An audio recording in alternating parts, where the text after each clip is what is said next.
Global X interviews social entrepreneurs who tackle some of the world's biggest problems. They are pioneers of innovation that benefit humanity. I am Vasudevan. I am in a company called UPDB Microfinance Private Limited. We are from Chennai, which is south of India. We just started this company. It's a very new company. We are looking at launching the business operations from November 07. For a variety of reasons, I wanted to change my line, and microfinance was one area which there are a lot of talk in India in terms of microfinance and its potential.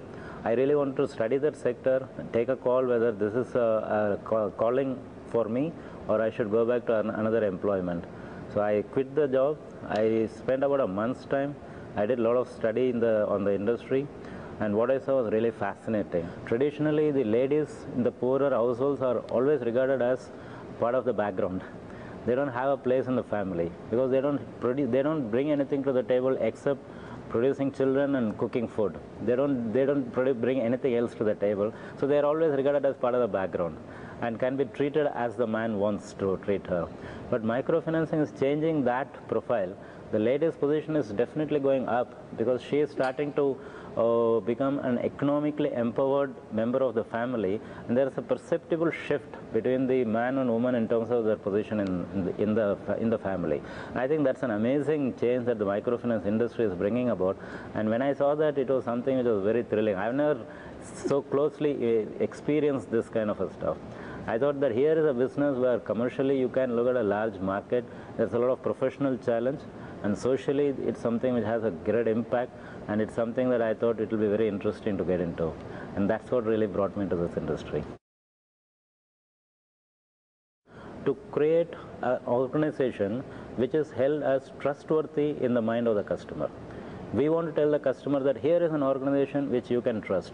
Deal with us from a position of trust, and that's what we want to create, and that's our second biggest challenge. And how do we plan to do that? We plan to basically achieve that through three factors. One is a lot of training to our staff, imbibe the soft quality in the staff, that at every customer touch point it should reflect a matter of trust to the customer. Second is our pricing.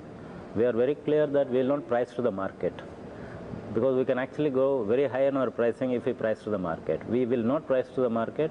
We will price, on the other hand, to a reasonable return on our equity, which can be substantially lower than what the current market rates are.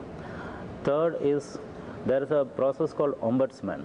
The banking channels have them. The Reserve Bank of India has appointed ombudsman in each city, where he is an independent person to whom any customer having a grievance against any bank can go to, and he has a rights like a court to conduct a hearing with the bank and pass an order. So in microfinance, it's not mandatory. This doesn't exist. But we plan to appoint our own ombudsman and voluntarily submit to his jurisdiction. So, and we will popularize this to the customers and say that besides your normal channels of grievance like our branches, our head office, you also have an independent mechanism. You can go to the ombudsman, and we have subjected ourselves to his jurisdiction. So we'll go by whatever he says. So we are going to tell the customers that we are giving you an alternate grievance redressal mechanism, so that if you have any issues with any of our activities, you are welcome to approach him. The one thing which all of us lack uniformly is our experience in microfinance. None of us have, frankly speaking, any experience in microfinance except what we have learned over the last couple of months.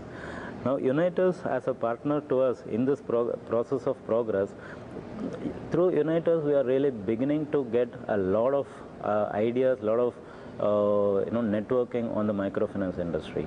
We have already had one day workshop with some representatives from Unitas, which helped us to freeze our products and processes. Now we'll have some more interactions with them. It's going to help us to fast forward our entire learning curve. Minus Unitas, we would still learn, but it's going to take us a much longer time. With the help of Unitas, we are really going through a very much faster learning curve. They are able to give us a lot of experience of how it's done in India as well as how it's done in other parts of the world. And that process, we believe, is going to help us substantially to scale up and move on our learning curve much faster. After having come into microfinance, I am beginning to see things which I have never seen in my life. They are sitting right in front of me, and I have never seen them in all my life. So now, when I pass through the road once, I just standing there and I was observing the payment dwellers and what they are doing there.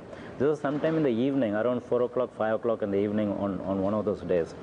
What I saw is typical normal things which happen, which is that some men were taking baths on the road, some women were doing some cooking on the pavements with some kind of stove. But more than that, there was this one small kid. She must be just about a year. She's just still not learning to walk. She was still doing a little bit of crawling. She crawled off the pavement onto the road, and she just shat. Sorry to say that. She just shat on the road. She didn't clean. No one came to clean her. She just crawled back to the pavement. There were two other kids sitting there and eating something. She just crawled back, joined the two other kids, and put her hand and started eating something from there. No one bothered to do anything. No one cleaned the baby, nothing. That's it. And it was amazing. And this must have been happening for years probably.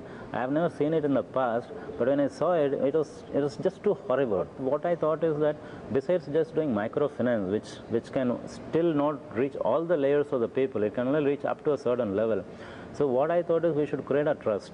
And the trust will then start focusing on people who are below microfinance potential. And so we are really putting a trust in place, which will be focusing on principally we want to start off with payment dwellers and beggars, and maybe once we are able to do something with that, we'll expand our activities, but our first focus is going to be payment dwellers and beggars.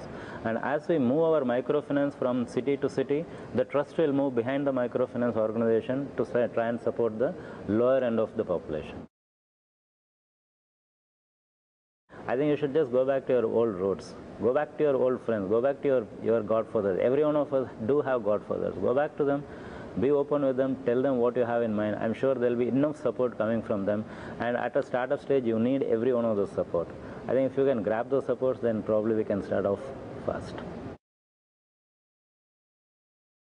The way we are looking at our operations is we are wanting to build a 8-lane highway from our side to the customers. It's a 8-lane highway, very smooth, very fast, very efficient. And we will take a truck, put our microcredit and deliver it to our own customers. Also, we will allow every other service provider to come in their trucks, put their products and services, use our highway, reach the customers, deliver it to them. They pay a toll to us, the customer also benefits. So that's ultimately how we would like to measure our success. Global X is also on Social Edge at socialedge.org.